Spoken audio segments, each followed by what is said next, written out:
Welcome back to Love, Life, and Legacy, the podcast dedicated to helping you navigate these hypersexualized times of ours. Now, everybody, just listen up, okay? Take off your shoes. You can leave your socks on. You can take them off. Regardless, I want you to listen. Today, we have an episode that I'm really proud to be a part of.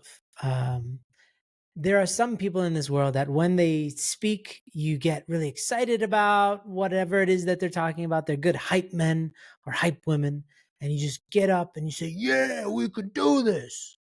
And there's other people that when they speak, they stimulate your spirit, your sense of meaning, sense of purpose in this world. And you feel deeply, intrinsically, that life is going to be okay.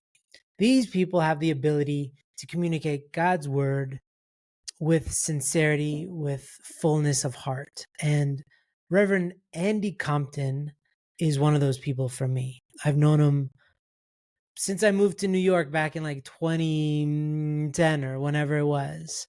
And he's one of the greatest divine principle speakers I've ever seen, for that very point, that he doesn't make things fancy. He makes them real, sincere.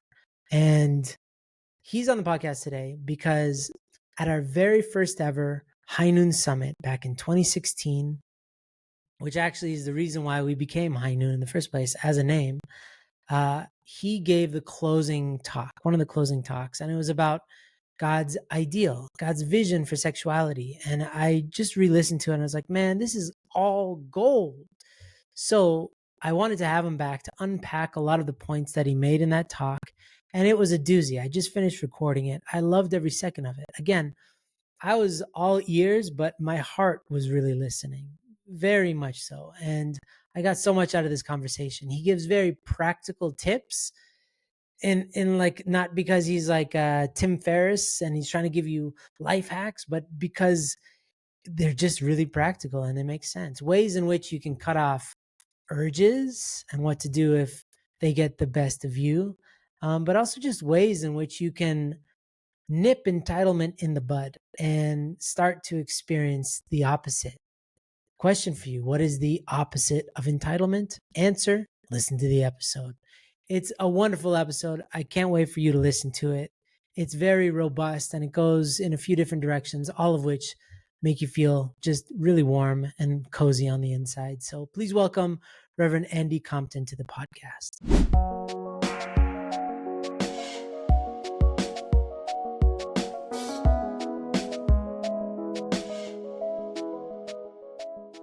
All right, welcome back, everybody. And so, as I said, we have somebody here who has been kind of with High Noon since the beginning, since our inception. We started to become High Noon accidentally when we called our summit the High Noon Summit. And then we just stuck with being High Noon after that. And Reverend Compton here gave us the closing kind of talk. And it was all about the ideal. And I still remember many details. That was 2016. And I still remember a lot of the details from those talks. And so I wanted to have him on to pick his brain a bit. You've been, well, first of all, welcome. Thank you. It's my pleasure to be here. Thanks Good for to see coming you. on. I'm not the best introducer. But you were my boss for a bit, remember? Back in the days of New York? You were Way back when, huh? Way back. Great. Yeah. You can tell the measure of a man by how much of a boss he can be. And Reverend Compton was always a sweetheart to me. So I appreciate that. You always have a good place in my heart, Reverend Compton. Great. So that means you're going to go easy on me, right? Yes. Absolutely. But you also are, from my memory, I've seen a lot of divine principle talks in my day. And there's a lot of people who know it intellectually. And then there's other people who give talks by heart. And I feel like you combine, your education is very well informed and always has a lot of heart. So I've always appreciated that about you. And a big part of why I remember the talk that you gave back in 2016. I just want to frame it that, it was the first ever summit that our movement had ever done up until that point about sexuality in particular and dealing with pornography and difficult issues. And then you were tasked with talking about the ideal so that we could end this whole sometimes heavy workshop with a happy news, that it's all not all doom and gloom. And Right. so I wanted to start there. And we can kind of go into the darkness, but I wanted to start in the light and talk about the ideal. In particular, like uh how do you see this panning out? What is the ideal of sexuality? Because we know how the world has used sex up until this point. And then our movement has largely dealt with restoration, the restoration of sex, but it was a lot of denial, but then there's been not so much energy invested in what is the ideal. So I'd love to start there and see how have you help us to see a picture of what an ideal towards sex could look like.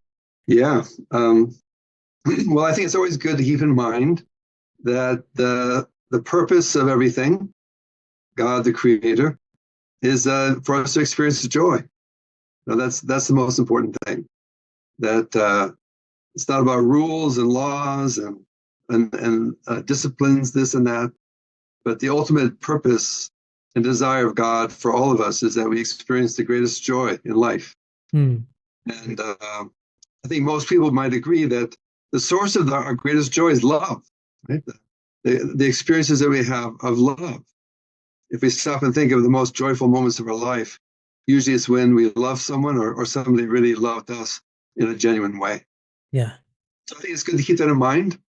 And and then to know and understand that we are God's creation, and God created us with knowing that He could find the greatest joy through the experience of love, but not just love in a kind of spiritual, godlike way that people kind of think of God as some unsubstantial being, but that God really wanted to experience love in a substantial way. And that's why God made the substantial universe and gave us this amazing body, Hmm. including a spiritual body. And God's intention was to dwell within each of us, resonating with our hearts, be with each of us in a unique way, and then for us to experience love with our spouse. And Hmm. so, in order for God's ideal to be realized, He wanted us to reflect God. And what's amazing is that instead of just creating one object, God divided us between man and woman. And that was because God wanted His image to be this union based upon love. Hmm. And God designed it so that that relationship of love would not just bring God joy, but it would bring us the greatest joy. And that's where sexuality comes in. That God created man and woman. He put a lot of special effort in the creation of their sexual organs, and which are quite mysterious and quite amazing, and have this this ability to produce a new eternal life. When conception takes place. Hmm. So we believe that the ideal of creation, that what we're headed towards, what is the destiny of every person. I think it's important to realize this point, that the future kingdom or the future ideal is not just for some select people, who make it as saints or something, but this is something which is the destiny of every person. And God's never going to give up until He finds a way for every person to reach that place where man and woman can live together and share their love together eternally. So Hmm. this is very important. Sexuality in the ideal of this heavenly kingdom, it's going to be one man with one wife forever. And that's because God is God forever. God doesn't switch Himself around. And God wanted us to be the same and experience the same joy that He experiences. Yeah.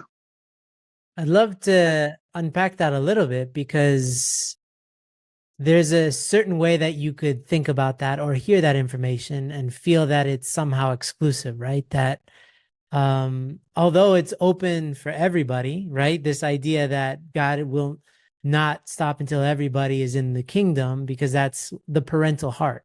That's the ultimate Sure. parental heart. But then there are so many different expressions of sexuality that it feels definitely excluding, like that statement excludes certain people.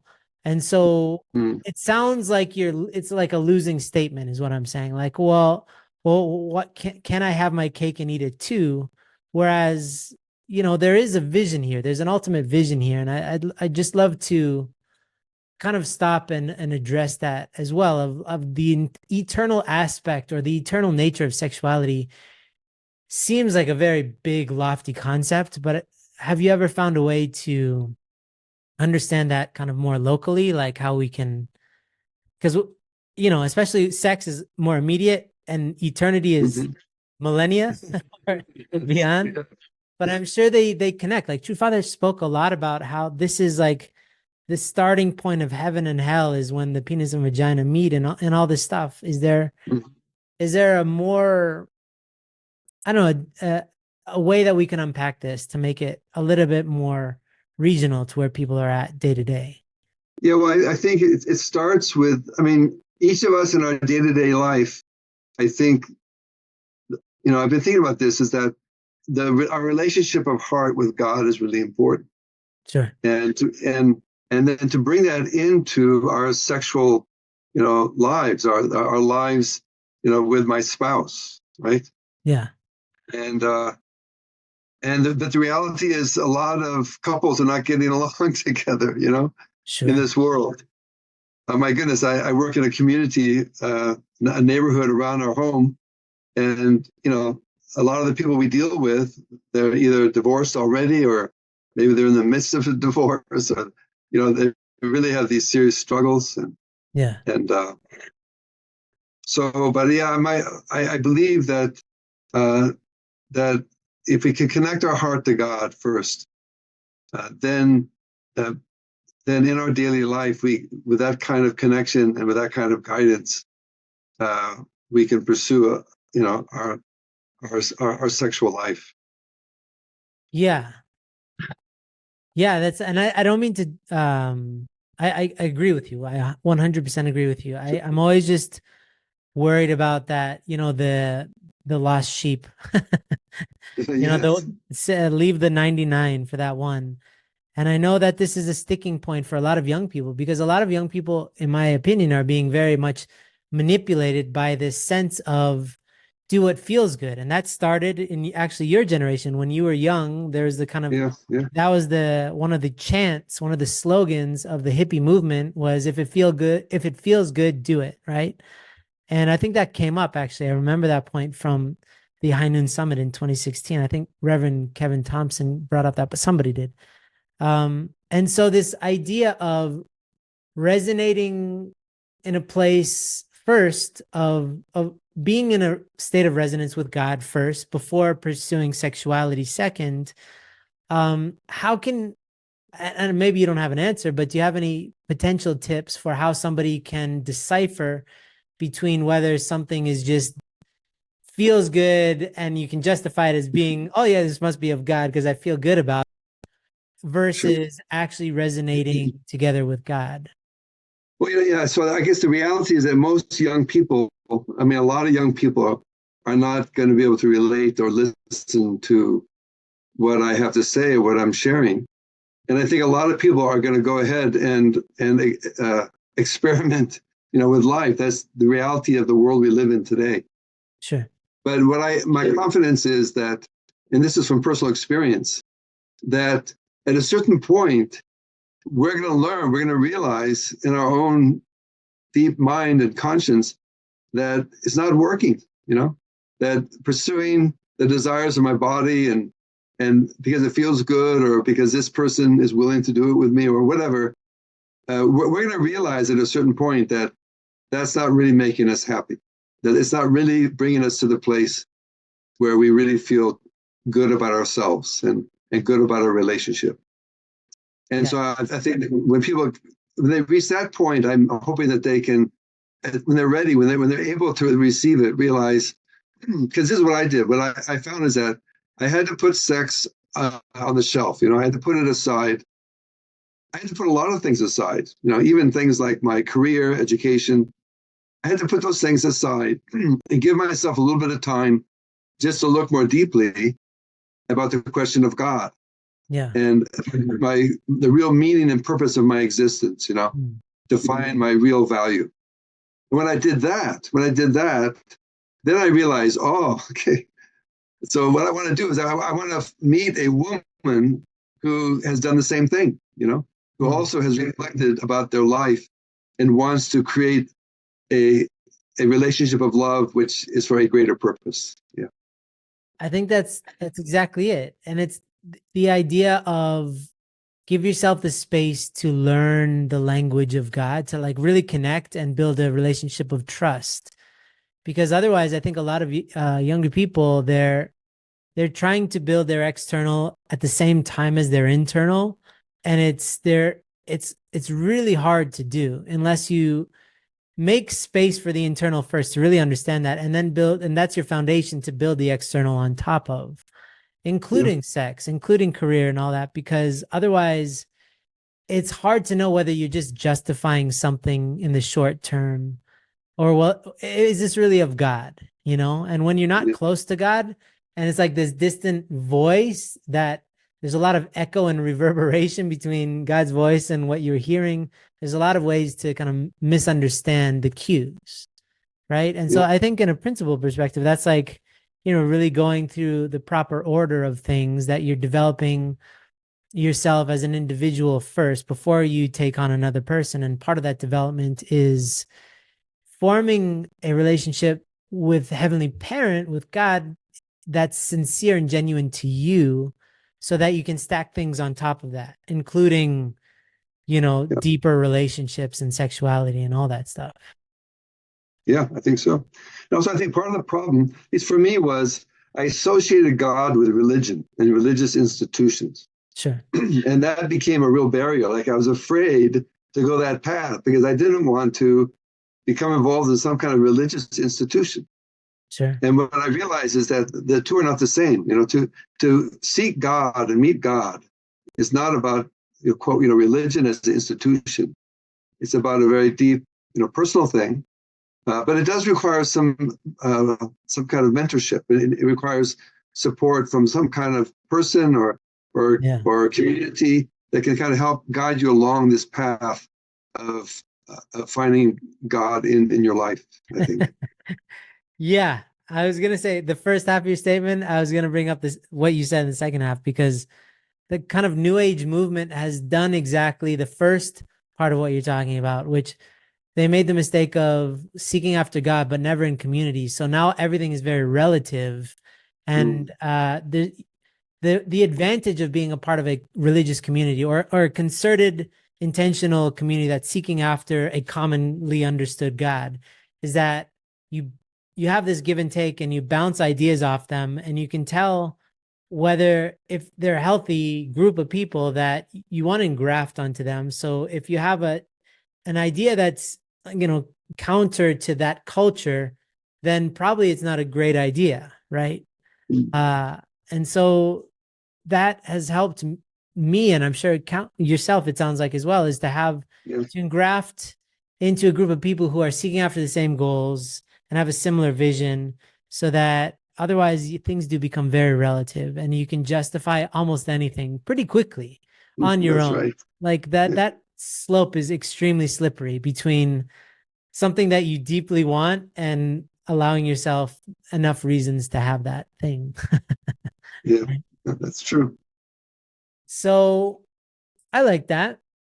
So, in terms of love, um, how important is it to kind of go through those stages of like developing your heart as a child and then as a sibling before entering kind of a sexual relationship? Because this is also something that is not really understood in our society, right? Because you have all these young people highly engaged in sexuality, either indirectly through porn or directly through the physical act of being in a relationship, right? But Yeah. what Yeah. is lost when that happens, when this is out of order? Yeah. It's really tragic, I think. It's I've been thinking a lot about uh, Mrs. Moon, Hak Jahan Moon, we call Mother Moon. Uh, she has strongly emphasized the idea of hyojang, which is to have a filial heart. And oftentimes in our movement, we talk about true love is living for the sake of others. And I believe that it really starts the real growth or the change that provides maturity for sexual interaction is this quality of gratitude. Like, young kids up to 7 years old, 10 years old, they're running around and they just love life, and they don't stop to think about, wow, someone made these legs for me, or someone, made this stomach for me, or Sure. my ability to enjoy eating ice cream, or they're just oblivious of that, right? Sure. But I think the sign of maturity is when a young person is able to really appreciate and realize the value of what they have, and then realize that they didn't get that themselves, that it was given to them. And then, they become grateful to their parents, first of all. And when they mature even more, they realize that the one they really need to be grateful towards is God. And so what happens is, I think, if you really feel grateful for your existence and your life, and you really enjoy living, and you want to enjoy living, then it's natural to give thanks to the one who made it all possible. And then from that comes this heart that you want to make that person happy, So I think to grow to maturity in preparation for marriage and love and those relationships, I just think the most important thing is that we sincerely are grateful to God for what we've been given our very life. And then with that heart, that heart tells me I really want to let God know that I'm grateful. I really want to make God happy. So then when I go into sexuality or go into relationships, then there can be a part of me which says, hey, God, is this going to make you happy?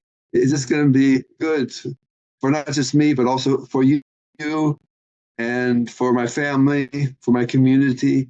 Is this going to be a really good thing? So I think that's so that growing period is to achieve that kind of a heart.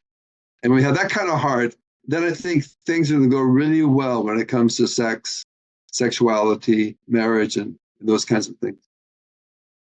That's incredible. I've never thought about filial piety in that way. To me, how I've interpreted filial piety, the notion of filial piety is more duty, right? That you're a dutiful Right. child.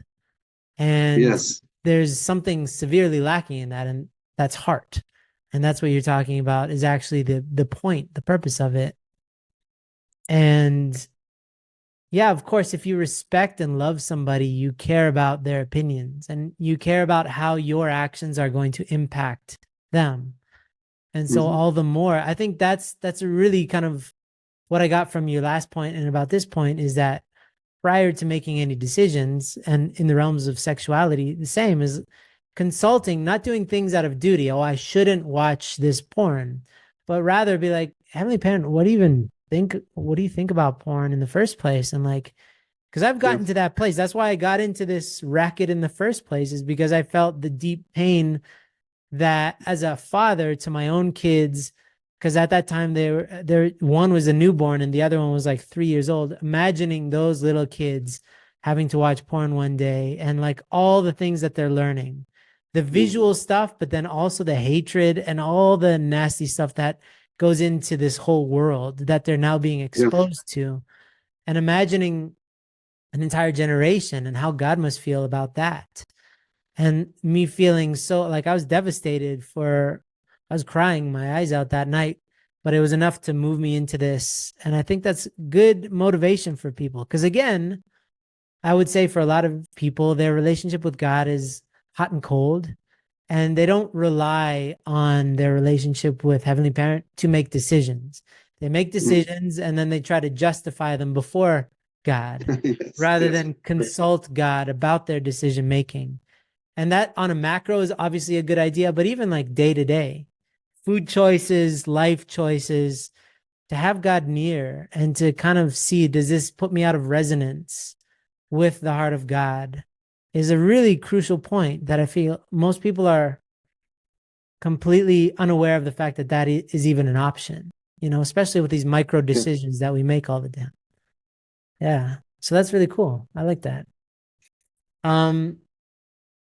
And so how does filial piety look like? So we know that that's towards God ultimately, but how does that convert into, say, the brother sister relationship? Like, uh, is it respecting the opposite sex as though they consulting God about, like how does that work?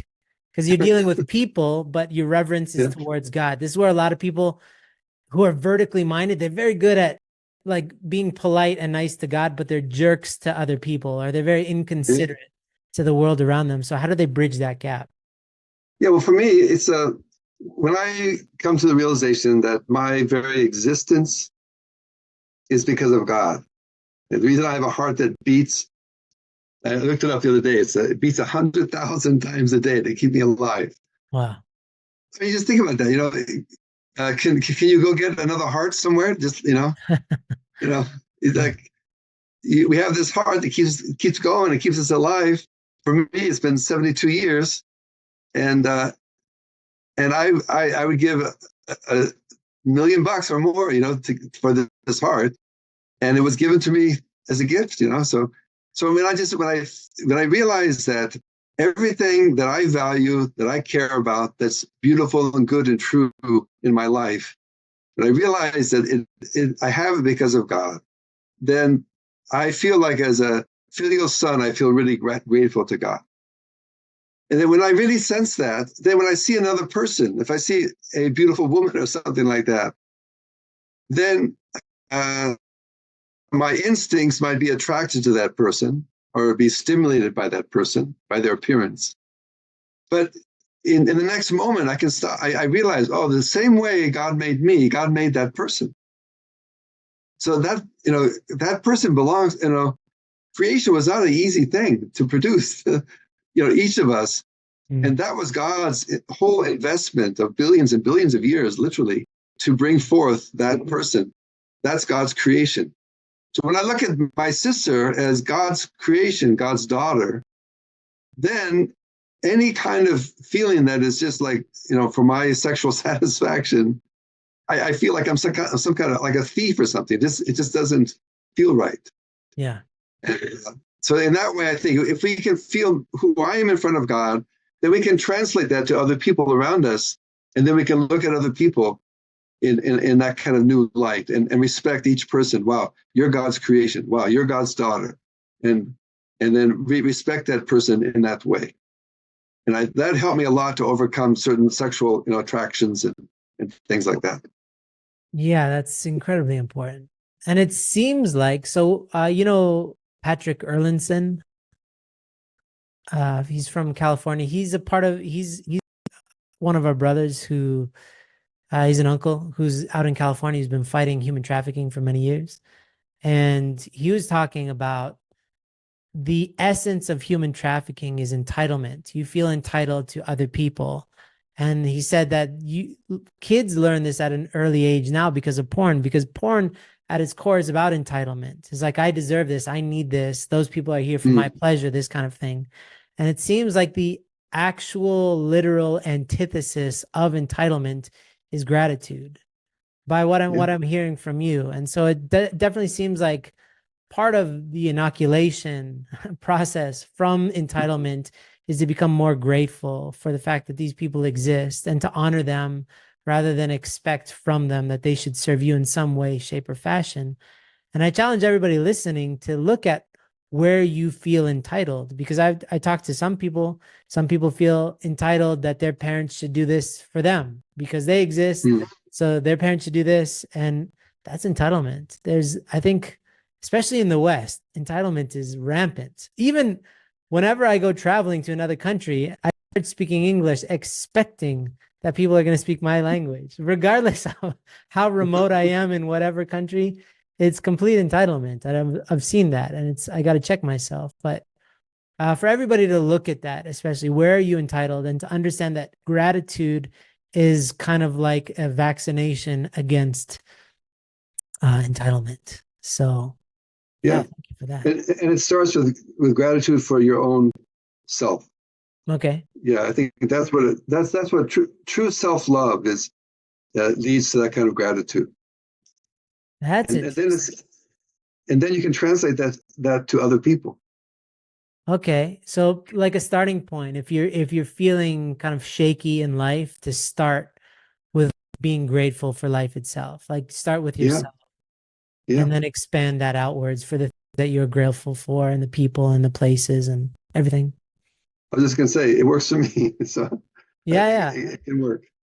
That's very strategic. I like it because I mean, I speak to people every single day. We have a mentorship program within High Noon around the world, different people connecting with mentors, and people go to dark places, often, and sometimes really, really dark places. And it's hard to be appreciative of anything when you're in that dark Mm, place. So yeah, even just finding gratitude on some basic level for one thing and just expand that. I've introduced the idea of gratitude to some people. It's just even too far for them to even consider in certain moments of their life. But it mm, is I see. such a great anchor. If you're drifting, yeah, that anchor for how to get kind of a grip on life again is just start to be grateful. Look at what you can be grateful for, focus on Yeah, that, pour energy into that until it expands outward. I yeah. like it. Very systematic. I wanted to talk about um gratitude, I guess, for something in particular, which is our sexual organs, because Mm, I remember your talk. You know the Bible. I've always appreciated your knowledge of the Bible. And you brought up the idea of the Holy of Holies, meaning the tabernacle. And there's yeah, been kind of a through line in the Bible about sex and its importance, but I think a lot of people missed it, to be honest. So, but then true parents started talking about our sexual organs being the Holy of Holies, not something out there, yes, something here. yeah, So could you yeah. please walk us through like the process, I guess, of sexuality through the ages and how it popped up in the Bible leading up to today? Like it's kind of like a surprise thriller of a movie where you have like these kind of really cryptic messages and then like ta-da, the sexual organs are the Holy of Holies. It's not Yeah, like a linear conclusion that anybody else jumped to. It was like something that even our members were shocked when True Father started speaking like this, right? So yeah, yeah. if you could help us understand this a little bit more, like historically. Hey, just a quick interruption to tell you about the 40-day High Noon Challenge. If you're trying to find a way to start living a high noon life today with no shadows and create a radiant blessing, then this simple challenge is for you. We will send you daily lessons from our team that will keep you motivated on your journey. It's totally free, guys, and you'll get constant content directly to you. Just sign up today at highnoon.org/challenge. That is highnoon.org/challenge. All right, back to the show. Yeah, well, I guess it just starts with what I said before, that God intended love to be at the center of His creation, and the place where love is most beautiful and most full, both physical and spiritual, is in sexual intercourse. When a man and woman reach the climax of sexual intercourse, there are two beings mold together as one, and that is the most holy event of all holy events in the whole cosmos. And it's, as I said before, it's from that point that a new life, a new eternal life can actually begin, when the sperm and egg come together. So that's the kind of centerpiece of God's creation. And the reason the world is so messed up is what we learn from true parents is that love itself, that Holy of Holies, was completely defiled in between the first man and woman. That the whole symbolism of the tree of knowledge of good and evil is really, the word knowledge in Hebrew doesn't just mean to know something, it means to have sex with someone, right? So Adam had knowledge of Eve, and that she gave birth to Seth. And when Mary was asked, or when she was told, you're going to give birth to the Messiah, you're going to name him Jesus, she said, I haven't had knowledge with any men. It's not possible, right? Meaning I haven't had sex with anybody. So that's, in the Hebrew, it's pretty common use of that word. So what we reveal is that this episode in the Garden of Eden was actually a sexual episode in which sexual intercourse, which should have been based upon this incredible ideal and perfection of love, became something corrupted, was based upon deception, based upon temptation, based upon just a terrible kind of upside down world where the physical desires came first, and what you cared about the other person came later, right? So then from that point, there's been this long course of history in which God wanted to restore this sexual relationship between a man and a woman. And what we realize is that's the whole meaning and purpose of the coming of the Messiah, was that God's son would come to the world. And in addition, there would be the representation of Eve, God's daughter. And the idea is that finally a man and woman would join together in love in a sexual union, which would really emulate God's original purpose of creation and bring forth the true freedom and joy of love. Yeah. So in the long course leading up to that, God was trying to dwell with the people. And one important point with Moses was the creation of the tabernacle. And this holy, a tent within a tent. And the inner tent was called the Holy of Holies. And there the priest could enter and meet with God in this place. And then later, when the Israelites settled and created a nation, a kingdom, they built a temple. Solomon's temple was a famous temple. This became the more substantial tabernacle, which also had a Holy of Holies like that. And well, the tragedy was when Jesus came, because he was rejected, he was not received by the chosen people. The daughter of God never appeared at that time, and Jesus had to go to the cross, and Jesus had to promise that in the future he would come again. And then what we see in the history leading up to the present day, we see in religion this kind of sense that something was wrong with sex, right? So whether it be the Buddhist priests or the Christian priests, but there was a sense that somehow sexual activity was not good, right? And so there were these Buddhist monks, there were these Christian priests and nuns. And one time I heard Father Moon say that there had to be a 700-year period in which at least some representatives of humanity abstained from any sexual relationship.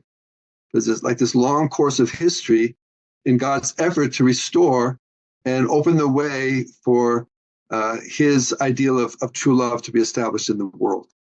So yeah, there's been this long history. And then when Father and Mother Moon came into the world, whom we call true parents, right? Then they were able to clearly reveal God's true intention, which was that a man and woman would unite together in love, in which God could be present. Right? This very special union.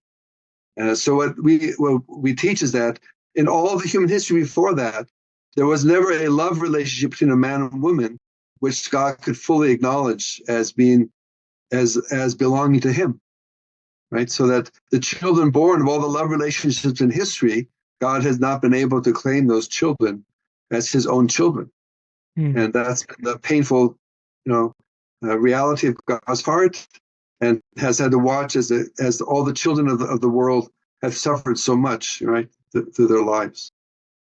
And so in the blessing ceremony that True Parents brought, a big part of that is called the 3-day ceremony, is this, acts of sex between a man and woman, 3 nights, each night had special meaning. And the whole point is to leave behind the old sexual habits that came from the fall, the misdirection of love, and then reset everything and set it upon God, and then proceed from there with a heavenly kind of sexual union between man and woman. Yeah.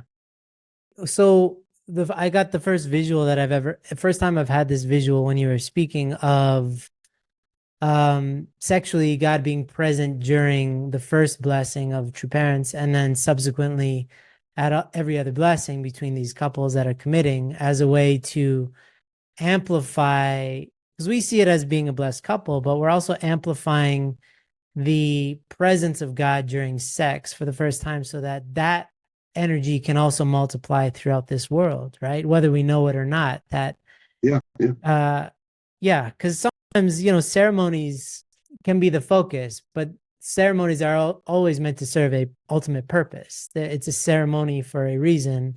And the reason I can see now, I mean, I'm extrapolating from your words, is that it's so that Heavenly Parent can actually be a part of the sexual act amongst the hordes for the first time, amongst his people, which is Yeah. really quite cool.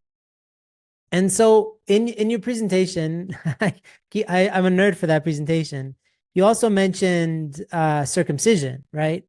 But you this because that is a weird thing to just exist. Like just like how when Adam and Eve, they got in trouble, they covered their sexual organs. Like what's that about, right? But um but also circumcision is a very particular ceremony in a very particular part of the body that is extremely Yes. painful and inconvenient, and as we've proven is not for health reasons. It's a religious ceremony, and so you brought it up in the context during that talk in 2016 that God's way is definitely a lot less comfortable. Whereas, watching porn is very exciting and stimulating in the moment, right? Right. And so I do want to ask, why is that still the case, that it's still so hard to go God's way and to do the kind of a long-term thing? The thing that we know we want is like to be a 90-year-old couple still madly in love with each other, can't keep our hands off of each other. As a blessed couple, we have many kids, and yet very few people get to that goal because they get distracted by the other way. Why is that the case? Why is that, even though we know this and those who do, it's still really hard? I mean, it's still our audience, still really hard for them to put away porn, So what's that about? This is why, when we make mistakes, it has its consequences, and we've had a long history of people acting selfishly and using love for selfish purposes. So, yeah, the whole thing of circumcision was, people left God. The way we left God because we wanted to put pleasure first and forget about God's happiness or what God wants. I want my pleasure now. So this is self-centered love, and this is really ugly. And it brings great pain. In the immediate situation, it seems great, but in the long-term situation, it brings a lot of pain. I mean, just like some guy who's cheating on his wife, in the moment, having sex with your secretary in this, in the office or something, whatever, it seems exciting and so, erotic or whatever, and so stimulating. But down the road, the betrayal to your wife and the heartbreak for your children and maybe leads to divorce. So the point is that sin on its surface, the reason why it attracted from the very beginning the human family is that it presented this lie that you can seek your own pleasure and gain your own fulfillment of pleasure first, and you don't have to worry about the others, right? So then to reverse that, so they had sex, the sexual organ is stimulated for their own self-serving purpose. And then to reverse that, God is saying, well, to come back to me, it was kind of like very, very primitive. This is the Old Testament age, quite primitive.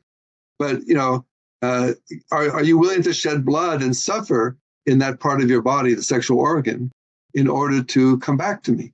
So when God first approached Abraham, it's the first time God says, hey, I want you to be my people. I'm going to be your God. And we're going to work together to save this world. I'm going to make out of you a great nation, and I'm going to bless all the families of the earth through you. So is it a deal? You going to work with me?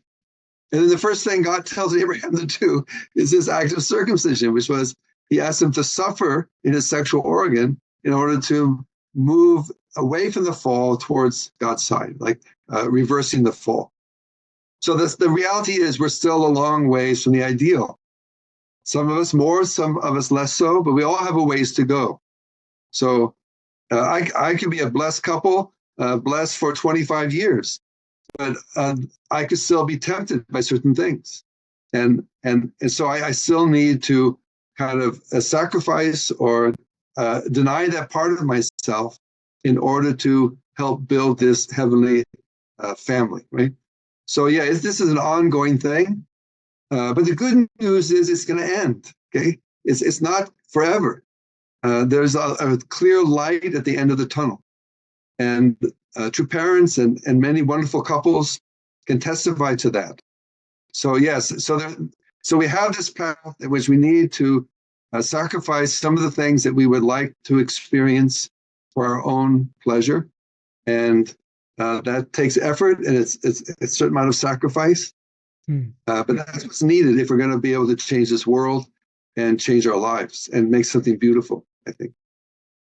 Yeah. Yeah. It's, when you travel, when you like book a flight, you inevitably seek after the cheapest plane ticket that you can find. And then when you go to the airport and you realize how terrible your plane ticket is, you would pay 3 times that much to have a better situation, right? Because you realize, so depending on the situation, you're much more willing to kind of compensate for your mistakes, but it's hard to do ahead of time. It's really hard to do ahead of time. And so that's where maturity comes in, is foresight. Children don't have foresight. They don't have the capacity to do that. They can't plan, beyond a certain stage. But that's what I mean. Financial maturity is like, investing into your future, not just spending all your money now. You're supposed to learn that at some point, in adolescence. But sexually as well, that you see relationships and love as an investment that's not always pretty. And a mature person is willing to go through those difficult days in order to see much greater days than they've ever known for themselves. And if you're really, I don't believe that exists as much anymore, but I mean, generations ago, it's like, guess what? You're not going to get to experience pleasure in this lifetime, but your great grandkids sure will. And that's where stoicism kind of comes into play. But I think in this era, it's much more just trust me, it'll be okay. Just, you're going a little bit upstream. It's a little bit of extra work, but it'll pay off in the long run for sure. Something like that. Yeah, and I also think the analogy of drugs is really good, because you can take drugs. It's easy to take them, and you can feel really, really, really good. But almost everybody knows that the long-term outcome of that is not good. You're going to get addicted, and you're going to lose your money. You'll eventually lose your house, lose your job, and lose everything that you value. Yeah. So most people have the wisdom to realize, to get caught up in drugs, cocaine, or whatever, it's not a wise path to take. It's not good for my future happiness. And I think people can, if it's taught well, and if we can convey with the help of people's testimonies, I think young people can come to a realization, hey, love is something that I look forward to, but it's something which I can control for now, even though it's tough. And I really would like to be able to experience it, but actually, I realize that if I control this part of my life, then in the future, it's going to be really good for me. Yeah. Well, let's unpack that. In terms of Chanuguk, right? We have this idea. It's a philosophy. It's a faith-based thing that a better world will emerge externally and it's going to come through us. I guess when we are brimming with God, it's going to come out, and we will influence everything we do with that energy, with that resonance.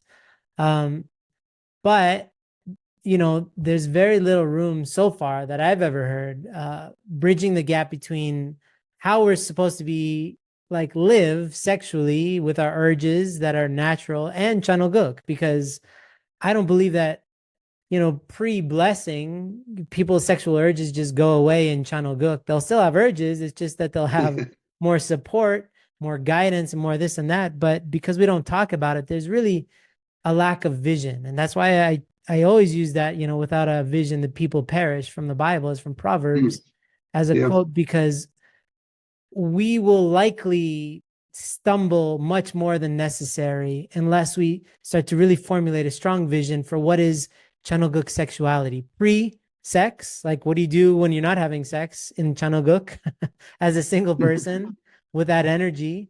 And then post blessing, like after you are, the gates are open and you're allowed to explore, what does that look like? So do you have anything to say, especially, I guess, for the first part, for people who are not yet in a relationship, how they can act like a Chanoguk version of themselves in respect to sexuality in this present world, so that they can kind of grow to that version of themselves? Well, I joined our movement when I was just 17. Wow. And then there was a period of 9 years before I got blessed. So those 9 years was kind of challenging, I must admit. Lots of youthful desire, sexual desire, and such things like this. And but what I like, about our movement and about God's plan of creation is that I really believe there's one person out there I'm going to be blessed to someday. And I don't know who that is. I just know that it's going to be a woman. And I know that, it's going to be a blessing from God, this person in my life. So what helped me was to try to think about that person. In other words, we teach that we should live for the sake of others. So then I just tried to imagine, okay, there's this person, there's this woman who is going to be part of my life forever. And it's a person that I want her to be proud of me. I want her to love me. I want her to admire me. I want her to think good of me, right? So then that helped me a lot to think about this faceless person, and then to think, okay, I'm going to love her. And the way that I can love her is to take dominion over my sexual organ. So one of the first things my challenge was with masturbation, So that's one of the first things that it was obvious to me that this is not something that is healthy for my future, family life, and this person that I'm going to love and be with, right?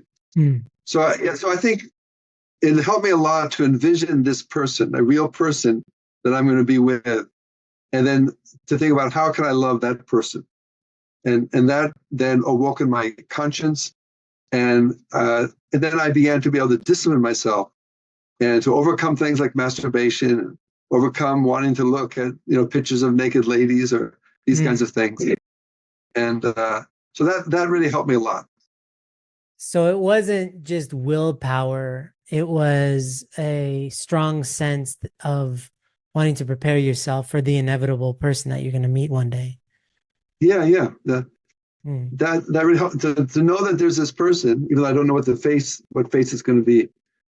But it's okay, because if you close your eyes and there's a person in the room, you can still talk to them, and you can still sense their presence, even though you don't see what they look like. But we have this ability to sense that there's this person, and I think if we make a little effort and practice that, then that will help us a lot. Because if you have just some kind of image of a person, and it gives you a lot of power, because then you're not doing it just for yourself. You're not trying to discipline yourself just so that you don't commit sin, or you don't but you're actually doing it for someone else. And for me, that helped a lot. Yeah, well, to be honest, like if I close my eyes, it's hard for me to remember what people look like anyway, right? But I can feel them. I think it's in great detail hard to remember what somebody looks like. So even if you don't have somebody in mind, you know that somebody's out there, and you can be feeding that, right? That imagination. I have people in the background. They're leaving. No problem. So I do really like that. For anybody who's single out there, I know Robert and Karina Cunningham, Robert wrote letters to his inevitable wife that he didn't know. He's like the man that he wants to be, how committed he is, and kind of using his imagination, because largely, our sexual desires work hand in hand with our fantasy, our sense of imagination, which is, free and clear of sex. Imagination is this nothing but potential. It's great. It's one of our greatest assets as humanity, is imagination. We usually just use it to imagine worst case scenario psychologically, or to fantasize about people sexually. But you can use that very same set of processes in us to give and take with your future self and your future inevitable spouse in those times of difficulty, and forming like a genuine loving relationship. I think that's pretty beautiful. Yeah, I like that.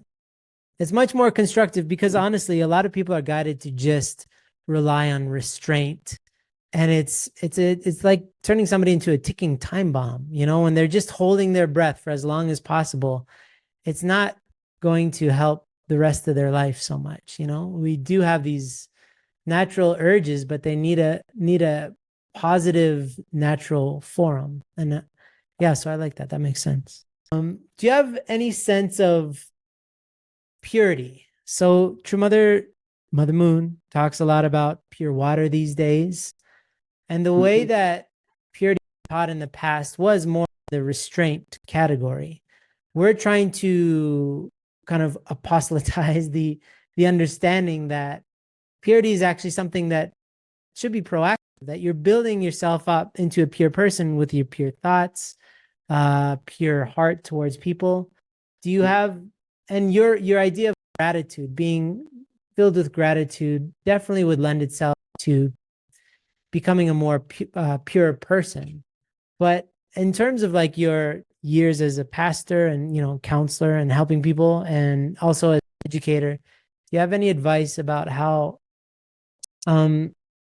people can produce more of a sense of purity towards Heavenly Parent, towards themselves, towards the world around them? That maybe something that worked for you or something that you've seen work for the people that you've cared for over the years?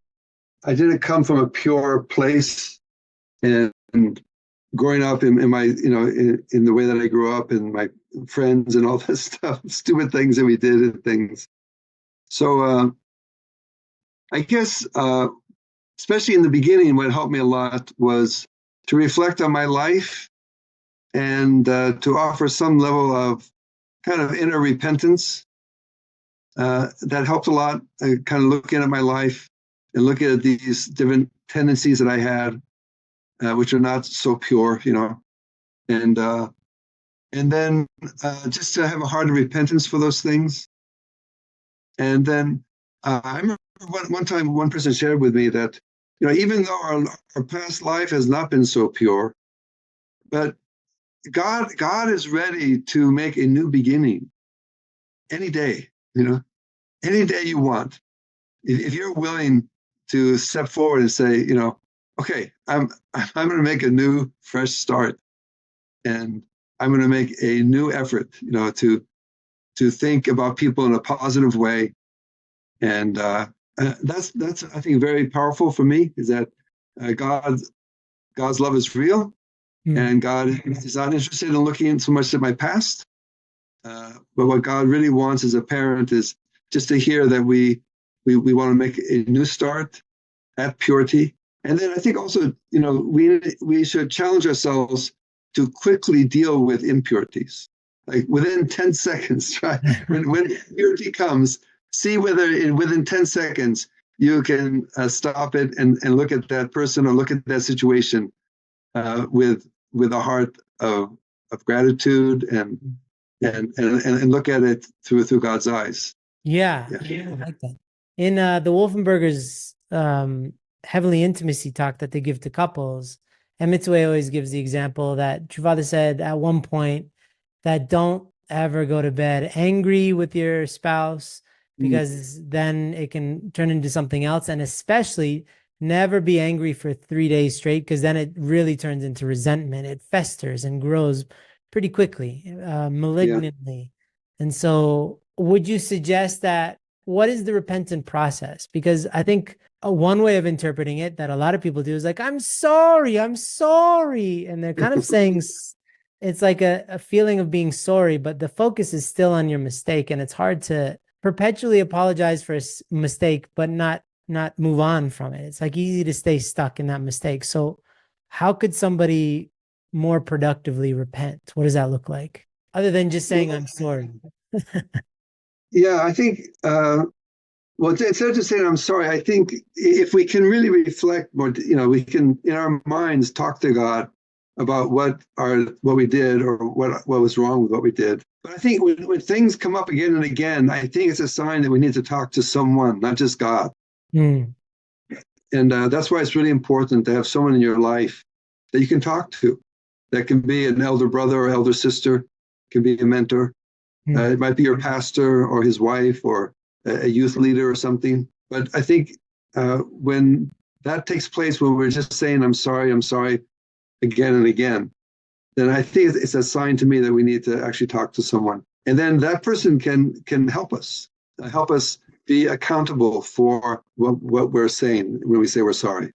Yeah. Yeah, I like that. So within 10 seconds, what are they doing? Like if they catch themselves and they're going down that road and they can, what's the best thing for them to kind of do to kind of cut it off? For me, as I mentioned before, I look at that person, I try to look at them in the eye, if it's a person or whatever, and then I ask myself, who created that person? Did I create that person? Do I have any right to want to possess that person or anything sexually about that person? No, God made that person. That person belongs to God. And if I think that within just a few seconds, and then right away it changes the whole equation. And I realize, wow, that person, as I said before, that if the thought continues or any kind of feeling continues, it's just like I feel like I'm a thief. Like who am I? I have nothing to do with that person's existence. I didn't do anything to make them be here or make them beautiful or make them attractive. Their beauty, attractivity doesn't belong to me, right? Yeah. So then if I just think that one thought within a few seconds, then suddenly that strange feeling or that wrong kind of direction, I find that it gets cut. And then I can see that person and say to God, hey, God, thank you for making such a beautiful person or something like that. Yeah, I like it. That was my experience anyway.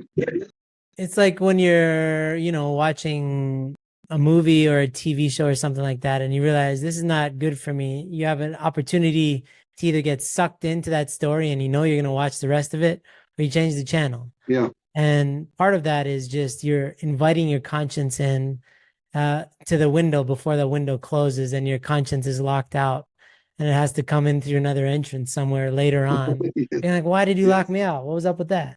Yeah. And I would say that, there's probably different ways for people to do that. So if it's reminding yourself that you didn't create that person, or reminding yourself that that person has a future spouse, or that person is your sister. I mean, if you're a guy, whatever you can do to bring your conscience together with your eyes, that'll hopefully snap you out of it. And if not, I think so. Repentance and kind of working it out with God. And if that really doesn't work, if that continues, to work it out with a real person, I think is a very clear, great process. I like it. Very clear. Now, as somebody who's given a lot of talks over the years, do you feel like there's something that we didn't mention in this episode that you would like to mention, something that you've noticed, patterns in people that you'd like to kind of put your finger on and just say, or do you feel like we got it all? Any last words, basically?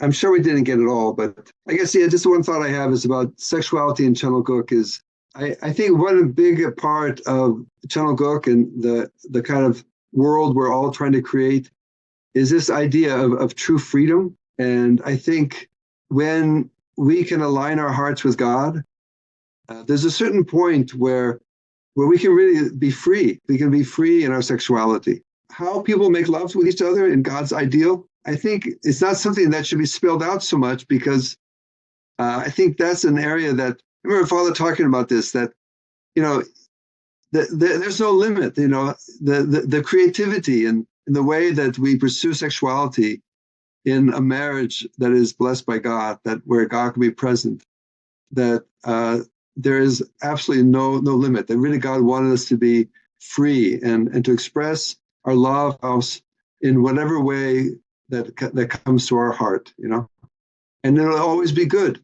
So I think that's what we are striving for, to become that kind of person that God can completely trust His love his daughter or his son with.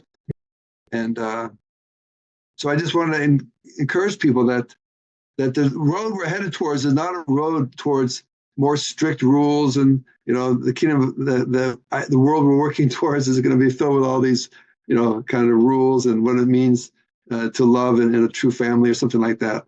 But I think the road we're headed on is the road that's going to lead us to amazing freedom in the way that we express our love. And that's, for me, really hopeful. And that's something that we should all be striving for. Yeah, thank you for that. Yeah, for everybody who's single, that's very much on the table, is you're building your foundation to be able to participate in such a tremendous love, right? And then if you are blessed already, and maybe you're not experiencing that to its fullest extent, like Reverend Compton said, it's like God's always looking for a fresh start and for the highest possible love to experience together with you.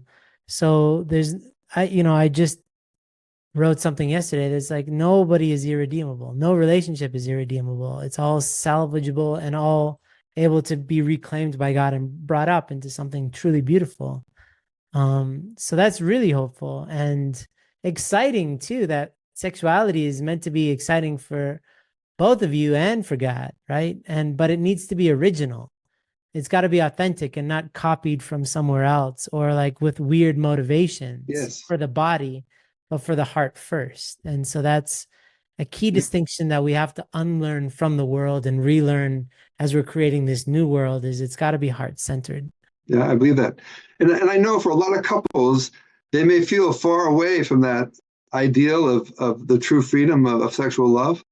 My wife and I, we still have a ways to go, I'm sure, But for those who I know, I've come across many situations where it's really difficult between husband and wife. So I think we have to be realistic. We have a ways to go. And just one time I was really struggling with my wife one time. And I thought, I can't endure this. And then at that moment, I really had a wonderful experience with God. And God came to me and really clearly said to me, Andy, if you can love Lydia, I can save the world. And it really moved my heart. And I realized, okay, it's tough. It's not easy. But God's looking to us to keep at it, to really work on our relationships of love. Because that's the key to saving the world. I really believe that. Yeah, absolutely. We cannot, it's such a cliche, but it's like the most fundamental truth that we'd like to ignore, is that there is no chanuguk out there if it's not within our marriage. It doesn't exist. And even if it did, we can't be a part of it because we speak different languages. That's fluid and we're static. So yeah, there's always a way back to God, right? I mean, through your talks, you've always made it very clear that the path of restoration is always available to anybody. It's just, are you willing to love that person even when they're difficult or what have you? And I'm sure we've all been there. I'm sure every marriage has been there. Definitely have. Yeah. Great. No, that's really inspiring. I appreciate it. I think this is a really inspired talk because it was very practical. You came up with some very, really practical points, but also really historical and biblical gems there as well. So thank you. Thank you for us plugging in. I'm sorry it took so long for you to be on this podcast, but I appreciate you coming on. Thank you for having me. Yeah. All right. Thank you. Hey, did you know that our team wants to do more events? Well, if you want to bring the High Noon message to your community or group, then let us know and we'll try to work something out. There's a simple application that you can fill out right now at highnoon.org/invite. And one of our team members will get back to you to see what's possible. That's highnoon.org/invite. All right, see you in the next episode.